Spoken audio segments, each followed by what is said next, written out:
23শে June Awami League কর্মসূচি যাতে করতে না পারে সে ব্যাপারে পুলিশের সতর্কতা, এটা নিয়ে বিশাল তাদের একটা যে বাংলাদেশের জন্মের সাথে ওতপ্রোতভাবে জড়িত যে দল, সেই দলের কর্মসূচি করতে দিচ্ছে না, এটা নিয়ে আন্তর্জাতিক মানবাধিকার সংগঠনগুলো বিবৃতি দিচ্ছে। জাতিসংঘ বলতেছে জামাত আর বিএনপি তারা দুই দলই পারলে আওয়ামী লীগকে নিঃশেষ করার ক্ষেত্রে যে সমস্ত ফর্মুলা প্রয়োগ করে, যে সমস্ত কথাবার্তা বলে, আওয়ামী লীগকে দাঁড়াতে দেবে না, আওয়ামী লীগ সম্পর্কে তাদের যে মূল্যায়ন, সবগুলো তো একই।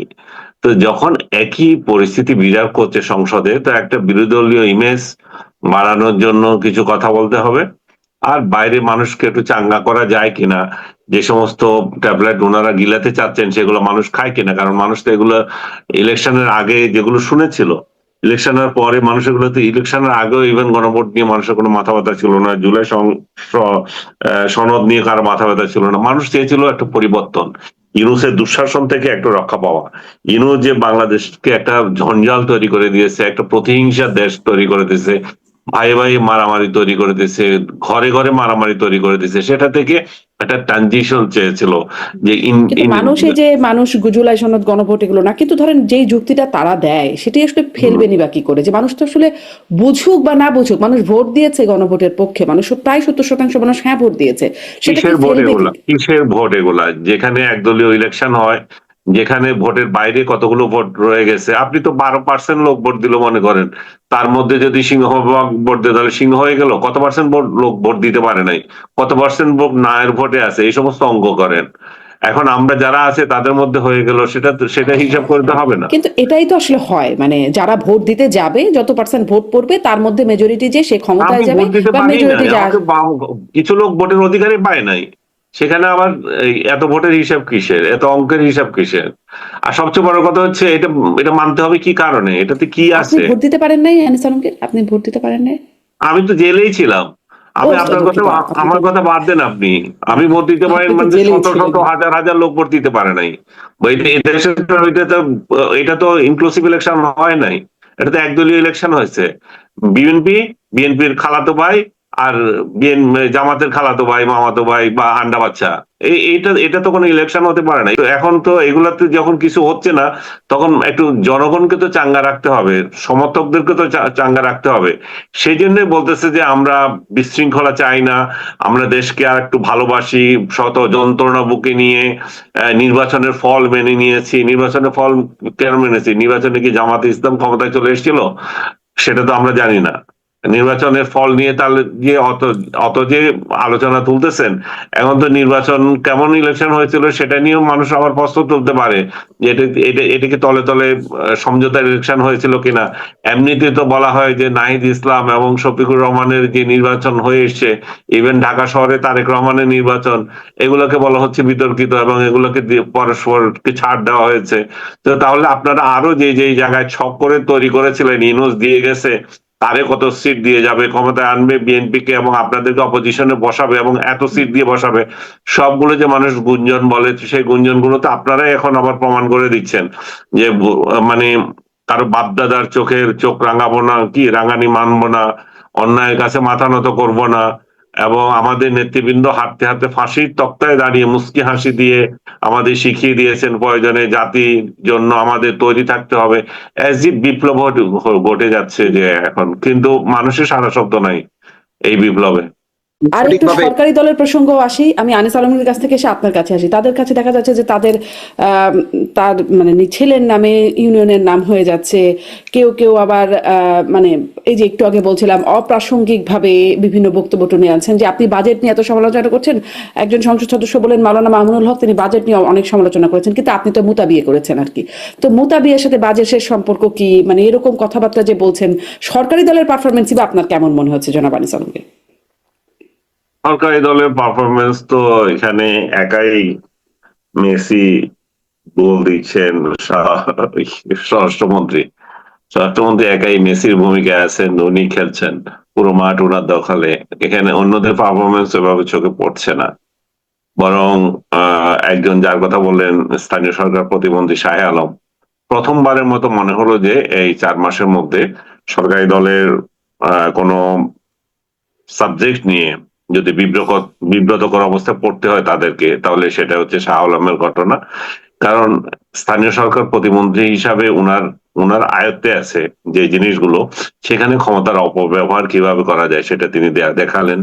দুই ছেলের নামে দুইটা ইউনিয়ন, নিজেদের বাড়ির নামে ইউনিয়ন, নিজের নামে স্কুল নামকরণ, এত কিছুর পরেও আবার সেগুলোকে মানুষ না হয় মাফ করে দিত, কিন্তু আরেকজন সাংবাদিককে ধরে জেলে দিয়ে দিচ্ছেন এবং এই ব্যাপারে তার বক্তব্য চাইতে গেলে আবার বক্তব্য দেন না।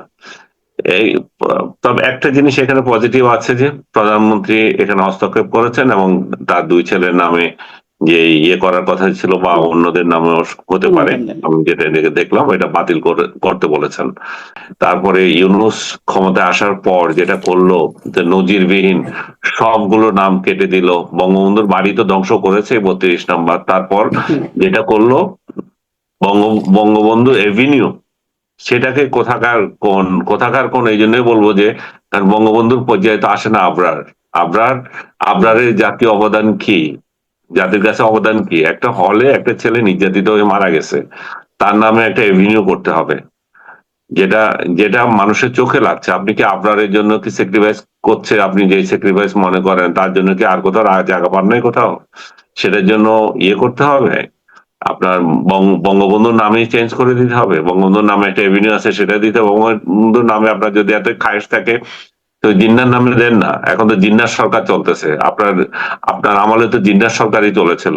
আমি ইউনূসের আমলের কথা বলতেছি, তার আমলে তো জিন্নার সরকারই ছিল। পাকিস্তানি প্যাটার্নটা তার উপর ভর করেছিল, পাকিস্তানি প্যাটার্নটা ভর করেছিল যে বলে বাংলাদেশের ইতিহাস ঐতিহ্য, স্বাধীনতার স্থপতি থেকে শুরু করে স্বাধীনতার যুদ্ধে আর যারা যারা অবদান রেখেছে তাদেরকে হেয় করা, যত পারে পাবে, মুক্তিযোদ্ধাদের হেয় করা, স্বাধীনতার স্মৃতিগুলো নষ্ট করা, সবগুলো তো ইউনূস করেছিল।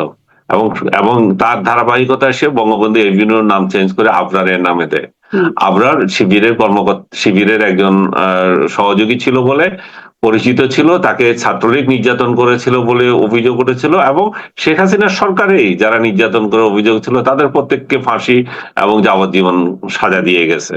তাদের পক্ষে দাঁড়িয়েছিল জামাতের শিশির মনির। আবার শিশির মনি তাদের পক্ষে দাঁড়ায়। আমি শিশির মনি দাঁড়িয়েছে সেটাকে ইয়ে হিসেবে ধরবো না, সে মামলা করতে গেছে, মামলা করছে, এখন তার আইনজীবী হিসেবে তার অধিকার আছে। কিন্তু এত বড় হিরো কিভাবে তাকে আমরা বানিয়ে দিই? আমাদের জাতির স্থপতির পাশাপাশি আমরা আবরারকে আনবো? এটা হতে পারে?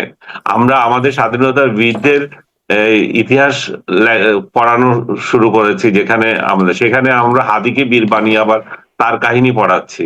তো ইতিহাস যেভাবে বিকৃত করছে এবং ইতিহাসের সাথে মুক্তিযুদ্ধের সাথে যত ইয়ার্কি করা হচ্ছে, এই ইয়ার্কি গুলা ইউনূস যেটা করেছিল বর্তমান সরকার তার ধারাবাহিকতা রাখছে, সেটা হচ্ছে আপত্তিজনক। বর্তমান সরকার যদি সঙ্গে সঙ্গে এসে এই সমস্ত অপকর্ম যেগুলো ইউনূস করে গিয়েছে সেগুলো চেঞ্জ করতো, তাহলে কিন্তু আর এত অপবাদ, মানে তারাও এত বিপদে পড়তো না। তারা এখন দেখতেছে যে প্রশাসন দেখতেছে এটা তো ইউনূসের প্রশাসনই চলতেছে, ইউনূস যেভাবে চালিয়ে গিয়েছিল স্বাধীনতা বিরোধী চক্রের একটা সরকার, সেটারই ধারাবাহিকতা চলতেছে। দু চার জায়গায় যেখানে চোখ পড়ে সেখানে চেঞ্জ আসে, তাছাড়া সবকিছু একই কায়দায় চলতেছে।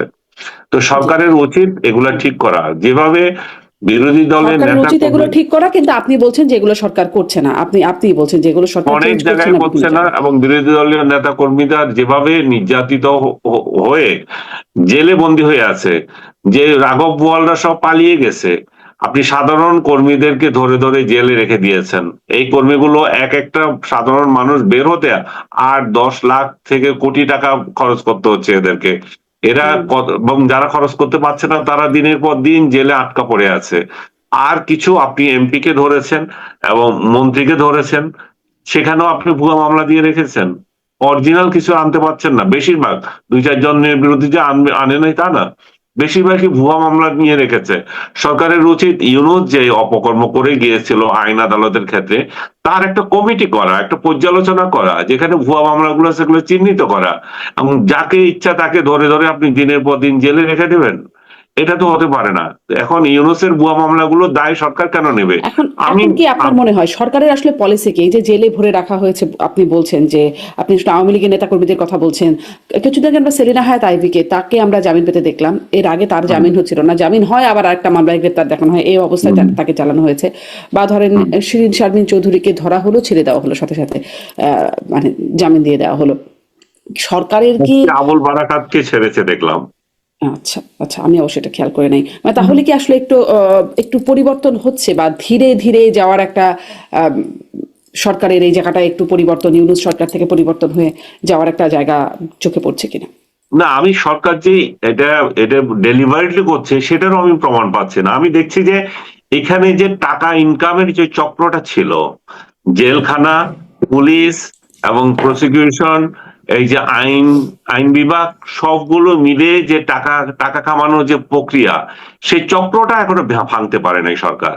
সরকার যে ইচ্ছাকৃতভাবে কাউকে মুক্তি চিহ্নিত যারা নেতা নেত্রী আছে তাদের বেলা ভিন্ন, কিন্তু বাকি যারা আছে মনে করেন সাধারণ লোক যেগুলো বের হতে পারছে না, এই ক্ষেত্রে যে সরকার যে এদের এদের এদের ব্যাপারে ইয়ে দিয়ে রাখছে, আমি সেটাও সবসময় মনে করি না। কয়েকজনের জন্য মনে করি, কারণ দেখা যাচ্ছে তারা গেলেই একটা থেকে মামলা মুক্তি পেল।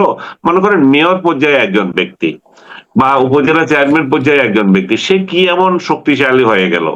কিংবা আমি একদম স্পেসিফিক করে যদি দুইজনের কথা বলি, আমার আদালতে ছিল, আমি যখন জেলে ছিলাম তখন ছিল যে বিটু প্রধানমন্ত্রীর ইয়ে ছিল, সহকারী প্রেস সেক্রেটারি এরকম ইয়ে ছিল বিটু, পুরো নামটা আমার মনে করতে পারছে না এখন, যে প্রেস উইং এ ছিল বিটু।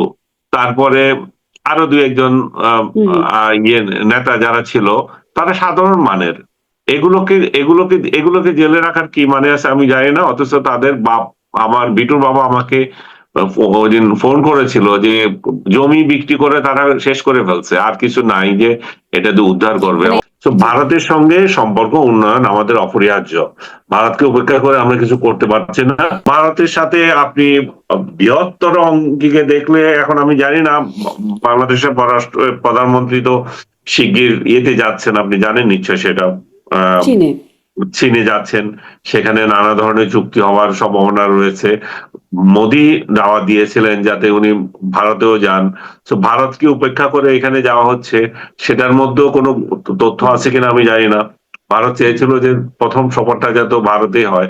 আর বাংলাদেশ তার নিজস্ব স্বার্থে, ইকোনমিক স্বার্থে, ভূআঞ্চলিক রাজনীতির স্বার্থে প্রথম সফর হিসাবে ভারতের আগে পাকিস্তান চায়না যাওয়ার কথা চিন্তা করেছেন। তারও আগে মালয়েশিয়া যাচ্ছেন। মালয়েশিয়া একটা চুক্তিও, মানে আমাদের শ্রমিকদের একটা বড় হাব, সেকেন্ড হাব বলতে হবে, সেটা সেটা আমাদের দরকার। তারা আমাদের শ্রমিক নেওয়া বন্ধ করে দিয়েছে।